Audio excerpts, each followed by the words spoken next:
Visakhapatnam PM Palem 5 ఏళ్లలో రాష్ట్రం గాడి తప్పిందని కూటమి అధికారంలోకి వచ్చిన వెంటనే గాడిలోకి పెట్టడం జరిగిందని భీమిలి ఎమ్మెల్యే గంటా శ్రీనివాసరావు అన్నారు. పీఎంపాలెం లాస్ట్ బస్ స్టాప్ దగ్గర ఉన్న టిడ్కో ఇళ్లను సందర్శించారు. అనంతరం ఆయన మీడియాతో మాట్లాడుతూ ముఖ్యమంత్రి చంద్రబాబు నాయుడు ఎన్నికల్లో ఇచ్చిన హామీ ప్రకారం మొదటి సంతకం మెగా డీఎస్సీపై సంతకం పెట్టారు. 2014 నుండి 19 బాబు హయంలో అమరావతి, పోలవరం తో పాటుగా పేదవాడికి ఇల్లులు కూడా ఇవ్వాలని నిర్ణయించడం జరిగింది. పెద్ద కంపెనీలకు కాంట్రాక్ట్ ఇవ్వడం జరిగింది. 3360 ఇల్లులు భీమిలి నియోజకవర్గంలో ఇల్లులు నిర్మించడం జరిగింది. ఇవి 3 కేటగిరీలో నిర్మించారు. అయితే 2019లో ప్రభుత్వం మారడం దురదృష్టకరం. జగన్ ముఖ్యమంత్రి అయ్యాక ఈ ఇళ్లను పూర్తిగా మరిచారు. వీటితో పాటు అన్న క్యాంటీన్లు కూడా మూసివేశారు. నాటి నుంచి నేటి వరకు ఈ ఇల్లులు అలానే ఉన్నాయి. మళ్లీ 2024లో చంద్రబాబు ముఖ్యమంత్రి అయ్యాక ఈ ఇల్లులు లబ్ధిదారులకు ఇవ్వాలని నిర్ణయించారు. ఈ నేపథ్యంలో నాతో పాటుగా అధికారులు కూడా ఈరోజు సందర్శించడం జరిగింది. దీనిపై అధికారులతో సమీక్ష నిర్వహిస్తా. లబ్ధిదారులకు కూడా లోపలికి వెళ్లే పరిస్థితి కూడా లేకుండా చేసింది వైసీపీ ప్రభుత్వం. వీటితో పాటు హుద్తో పాటు సినీ ఇండస్ట్రీ వాళ్లు నిర్మించిన వాటిని కూడా నిజమైన లబ్ధిదారులకు అందజేయడం జరుగుతుంది అన్నారు.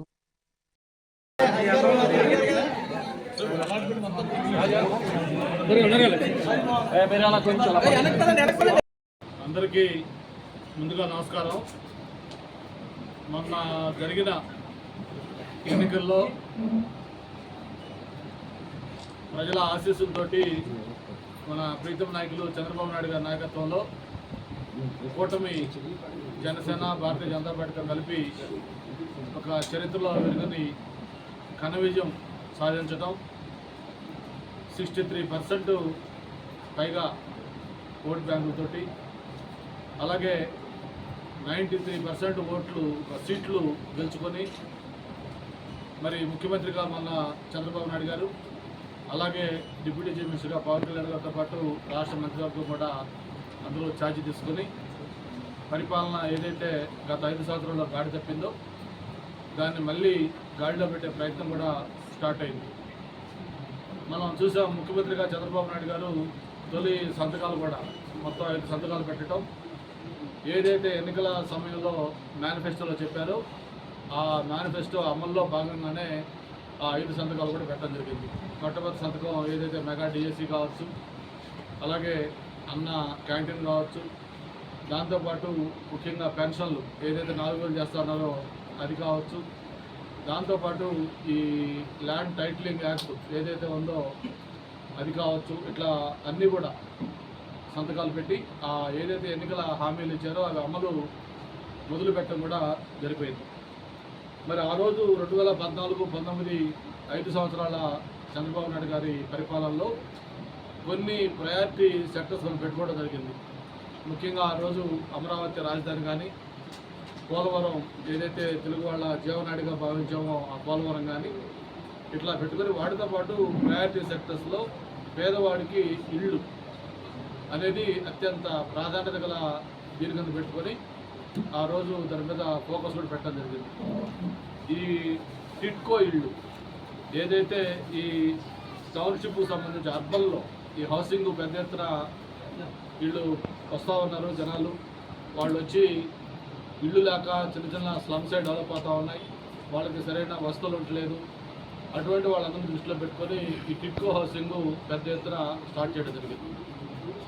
స్టార్ట్ చేసినప్పుడు కూడా ప్రెస్టీజియస్ కంపెనీలు ఎల్ఎన్టీఆ లేదా ఇటువంటి పెద్ద కంపెనీలకే ఈ కాంట్రాక్ట్ కూడా ఇచ్చి రికార్డ్ టైంలో కంప్లీట్ చేయాలని చెప్పి కూడా ఇవన్నీ ఆ రోజు అలకేట్ చేయడం జరిగింది. మొత్తం అందులో భాగంగా భీమిలికి కూడా దాదాపు 3,360 అంతేనా 3,360 ఒక 5 ప్లేసుల్లో మనం ఇప్పుడు వెళ్ళిన ఇది కానీ కొమ్మాది కానీ సొద్దగడ్డ కానీ దాంతోపాటు దబ్బంద కానీ తంగివలస కానీ ఇట్లా 5 ప్లేసుల్లో మొత్తం 3 కేటగిరీస్లో 300, 365, 430 ఇట్లా 3 ఎస్ఎఫ్టీలో సింగిల్ బెడ్రూమ్, డబుల్ బెడ్రూమ్ ఇళ్ళు అవి మనం విజిట్ కూడా చేయడం జరిగింది. అవన్నీ చూసేప్పుడు పేదవాడు కూడా తనకు ఒక సొంత ఇల్లు ఏర్పడుతుంది అనే కళ నెరవేర్చుకునే విధంగా వాళ్ళ ఆనందం కూడా వ్యక్తపరచడం జరిగింది. మామూలు చూసాం, ఒక మామూలు దిగువ తరగతి కుటుంబం కంఫర్ట్గా ఉండడానికి సరిపోయే విధంగా ఒక బెడ్రూము, అలాగే ఒక కామన్ బాత్రూము, దాంతోపాటు ఒక హాలు కమ్ డైనింగు, అలాగే కిచెను, మొత్తం అన్ని ఫెసిలిటీస్ వచ్చే విధంగా ఒక టైపు, అలాగే 2 బెడ్రూమ్స్ తోటి ఇంకో టైపు, మొత్తం ఈ 3 రకాలు ఈ ఇల్లు డిజైన్ చేసి ఇట్లా మంచి ఇన్ఫ్రాస్ట్రక్చర్తో పాటు అన్నీ కూడా చేయడం జరిగింది. అయితే దురదృష్టం, మొన్న జరిగిన ఎన్నికల్లో 2019లో ప్రభుత్వం మారటం, జగన్మోహన్ రెడ్డి గారు మళ్ళీ ముఖ్యమంత్రి అయిన తర్వాత ఏదైతే గతంలో ప్రభుత్వం ప్రయారిటీ పెట్టుకుందో అవన్నీ కూడా కేవలం తెలుగుదేశం హయాంలో స్టార్ట్ అయ్యింది కాబట్టి వాటిని ఏ విధంగా పక్కన పెట్టాలనే ఉద్దేశంతో ఉద్దేశపూర్వకంగా అవన్నీ కూడా పక్కన పెట్టి అవన్నీ కూడా వృధా చేసిన విషయం కూడా మనం చూస్తూ ఉన్నాం. ఆ రోజు పేదవాడికి 5 రూపాయలకే కడుపు నిండా తృప్తిగా పెట్టే భోజనం చేసే అన్న క్యాంటీన్లు ఉంటే అవి కూడా తెలుగుదేశం పార్టీ పెట్టారు, అన్న క్యాంటీన్ పెట్టారు కాబట్టి వాటిల్ని దారుణంగా మూసేయడం జరిగింది. అట్లాగే అందులో భాగంగానే ఏదైతే ఈ టిడ్కో హౌసింగ్ కోట్లాది రూపాయలు వ్యయం చేసి ఆ పేదవాడికి ఒక సొంతింటి కళ నెరవేర్చాలనే ఉద్దేశంతో ఇవన్నీ కూడా ఏర్పాటు చేస్తే ఏ ఒక్క టిడ్కో హౌసింగ్ ప్రాజెక్ట్ కూడా కంప్లీట్ చేసి ఈ 5 ఏళ్లలో ఒక్కడు కూడా హ్యాండ్ ఓవర్ చేయాలి. ఎక్కడేసిన గొంగళి అక్కడలాగే అన్నీ కూడా వదిలేసి మళ్ళీ ఆయన నేను రూపాయికి ఇల్లు ఇస్తున్నాను, లేకపోతే పేదవాడికి ఇచ్చేస్తున్నా అని చెప్పని ఆచరణలో చతికిలబడ్డ విషయం కూడా మనం చూస్తూ ఉన్నాం. తోటి భారీ మెజార్టీ గెలిచిన తర్వాత ముఖ్యమంత్రి గారు మళ్ళీ ఏదైతే మన హయాంలో మొదలుపెట్టి అసంపూర్తిగా ఉన్నాయో అవన్నీ కూడా కంప్లీట్ చేయాలి, లబ్ధిదారులకి 6 నెలల్లో అన్నీ కూడా ఇన్ఫ్రాస్ట్రక్చర్ ఫెసిలిటీస్ వాళ్ళకి అన్నీ కూడా కంప్లీట్ చేసి అవి మొత్తం కూడా వాళ్ళకి హ్యాండ్ ఓవర్ చేయాలని ఆదేశాలు ఇవ్వడం జరిగింది.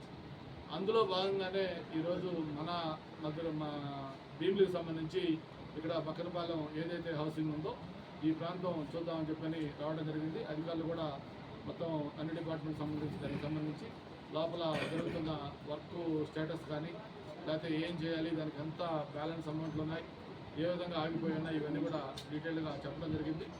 ఒక 2-3 రోజుల్లోనే మంత్రులందరూ కూడా బాధ్యత తీసుకున్నారు కాబట్టి మళ్ళీ ఒకసారి డిస్ట్రిక్ట్ లెవెల్ మీటింగ్ కూడా దీని మీద పెట్టాలనుకుందాం.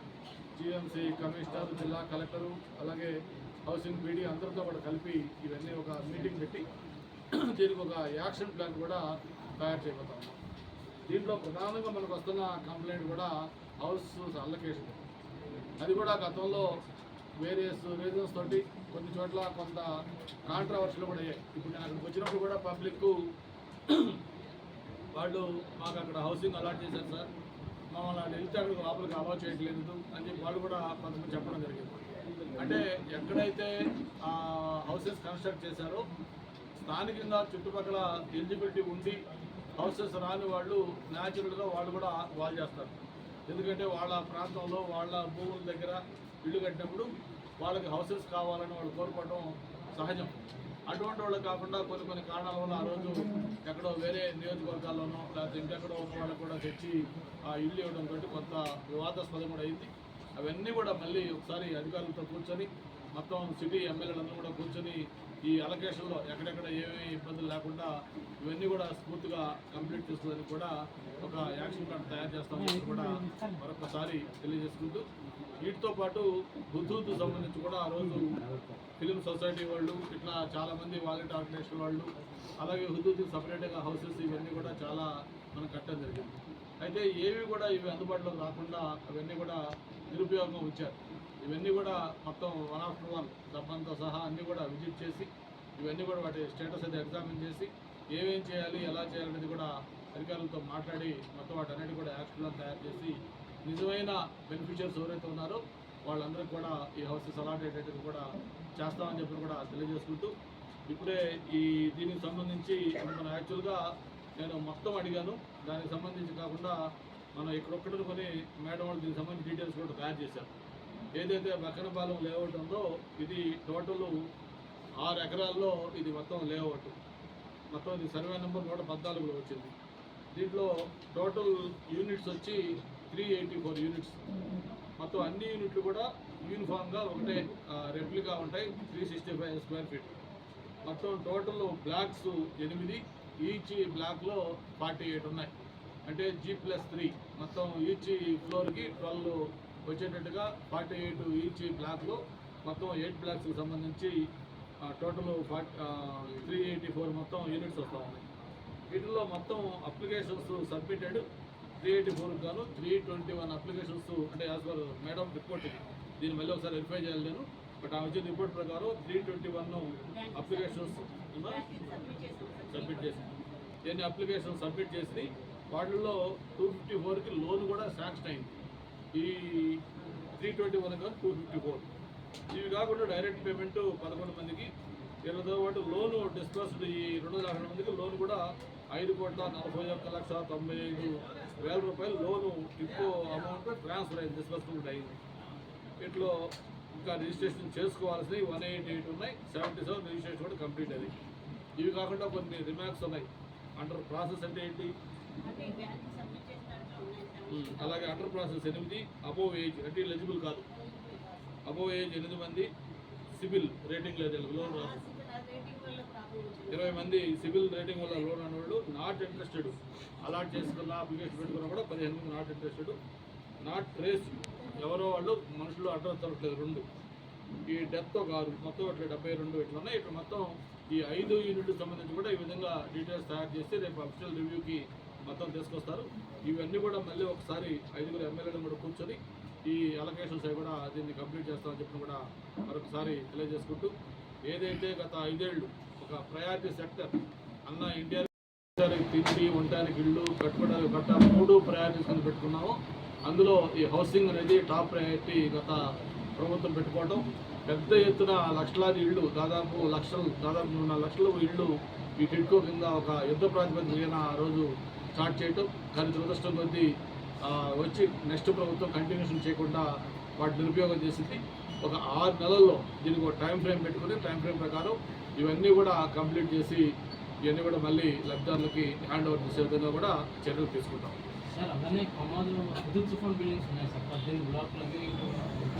చెప్పే కదా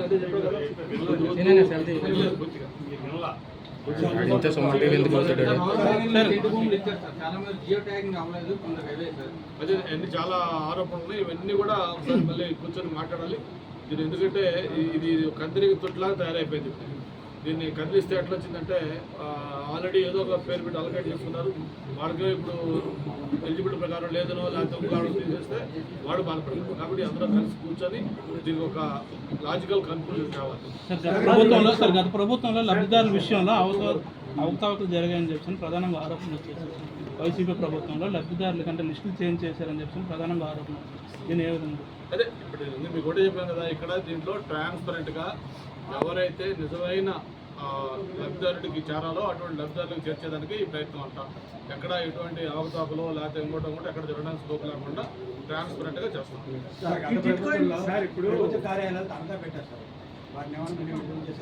మరి అది మొత్తం ఇక్కడ ఒకసారి కాదు, స్టేట్ వైడ్గా ప్రభుత్వ కార్యాలయం తనఖా పెట్టడమే కాదు, మొత్తం 13 లక్షల కోట్ల రూపాయలు అప్పు చేసింది. అందుకే ముఖ్యమంత్రి గారు దాని మీద ఒక శ్వేతపత్రం కూడా రిలీజ్ చేయబోతా ఉన్నారు. యాక్చువల్ ఫైనాన్షియల్ స్టేటస్ ఏంటి, ఆర్థిక మంత్రి కేశవ్ గారు కూడా మనం మాట్లాడి చెప్తా ఉన్నాడు. అసలు ఇంకా దాన్ని ఓపెన్ చేయలేదు అసలు విషయాలు బయటపడమని.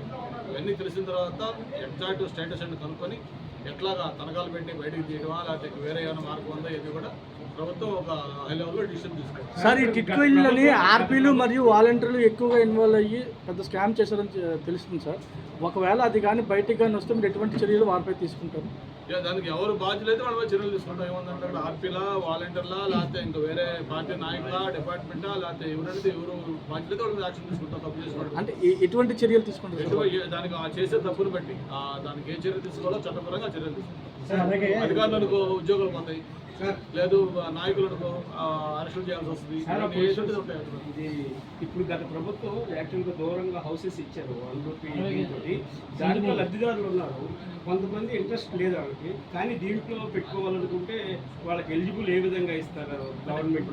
వాళ్ళు ఇక్కడ పెట్టుకోవాలన్నా కూడా ఇవి houses number of houses limited మొత్తం ఉంది. మనకి 3,300 ఉన్నాయి. దీనికి లబ్ధిదారులు చాలామంది ఇప్పుడు ఇంట్రెస్ట్ పెరిగింది ఎట్లా కాబట్టి అందరికీ ఇవ్వలేము.